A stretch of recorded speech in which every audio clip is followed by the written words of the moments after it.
Bonjour à toutes, bonjour à tous, bienvenue à vous.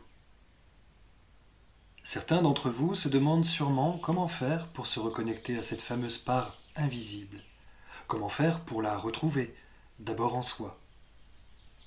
Il s'agit avant tout de rester disposé à accueillir ce qui dépasse les conceptions habituelles, ce qui dépasse les croyances partagées, surtout celles auxquelles on aura adhéré depuis l'enfance pour pouvoir conserver un lien social et éviter de prendre le risque d'être rejeté.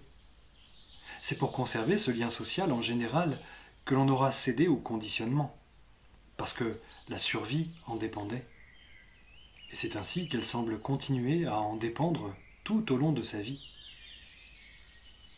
Une fois que l'on prend conscience de cette influence extérieure imposante, et finalement aliénante, parce que tout ce qui compte pour bon nombre de systèmes humains, c'est de maintenir un équilibre, au risque de perdre de vue la nécessité existentielle de chaque individu, au risque de devenir monstrueux.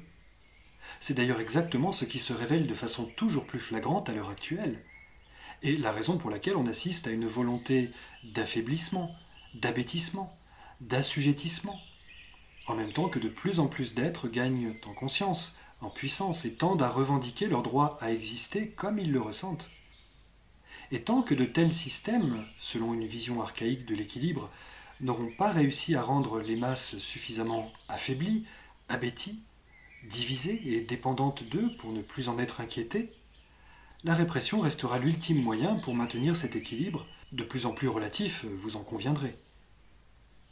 La répression vient quand l'équilibre ne peut plus être maintenu dans l'illusion et l'espoir des belles promesses, puisque les consciences sont de moins en moins dupes, et qu'elles aspirent surtout à plus d'authenticité, à plus de vérité, à plus de réalité, puisqu'elles ne peuvent plus se contenter de promesses et d'espoir de considération et d'équité. Le temps est maintenant venu de vivre pleinement la considération et l'équité. Quoi qu'il en soit, la recherche d'équilibre induit forcément une lutte entre au moins deux parties opposées, deux tendances, deux polarités, avec des règles généralisantes, donc plus ou moins aliénantes. Ça, c'est l'ancien monde. Pour qui cherchera à retrouver l'unité, il faudra nécessairement abandonner cette quête d'équilibre à travers un système quel qu'il soit, pour accéder enfin à un mode relationnel basé sur la quête d'harmonie cette fois. Et c'est là que pourra se dévoiler la maturité de l'humanité. C'est là que l'humanité pourra se responsabiliser, sans qu'on lui dise ce qu'elle a à faire, quand chaque être accordera tout naturellement de lui-même autant d'importance aux conséquences de ses actes qu'à l'écoute des besoins de ceux qui l'entourent.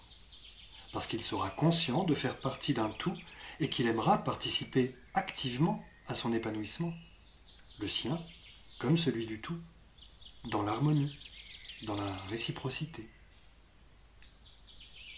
Mais où en étais-je?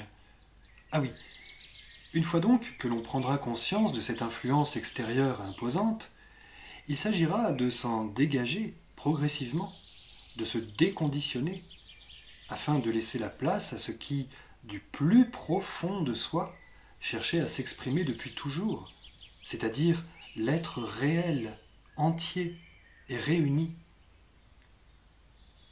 Retirer les voiles du conditionnement, c'est renoncer à la peur du rejet qui s'était cristallisée depuis l'enfance. Cela demande un certain courage, parce que devenir son propre référent implique que l'on ne devra désormais compter que sur soi-même, et que l'on se verra sans doute mis en porte-à-faux avec tout un système de fonctionnement injuste dans lequel on se reconnaîtra de moins en moins.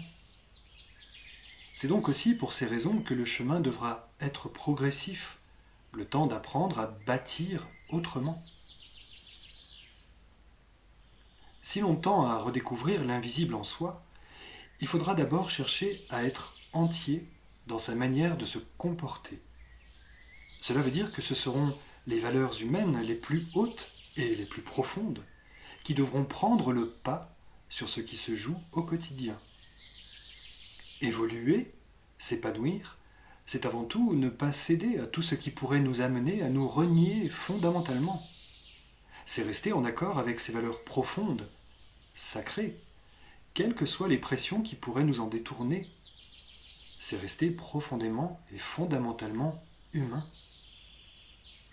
Observez autour de vous tous ceux qui semblent perdre leur humanité, leur dignité, par peur de perdre leurs acquis, leur sécurité, leur propre équilibre, tout relatif.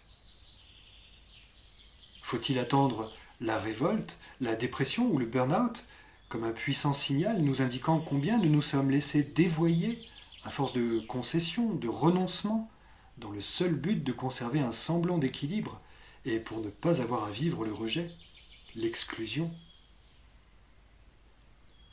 Chacun devra se poser la question, en âme et conscience, jusqu'à parvenir à dire simplement non, sans peur et sans reproche, à ce qui pourrait mettre à mal son intégrité, comme à ce qui pourrait mettre à mal l'intégrité de son prochain.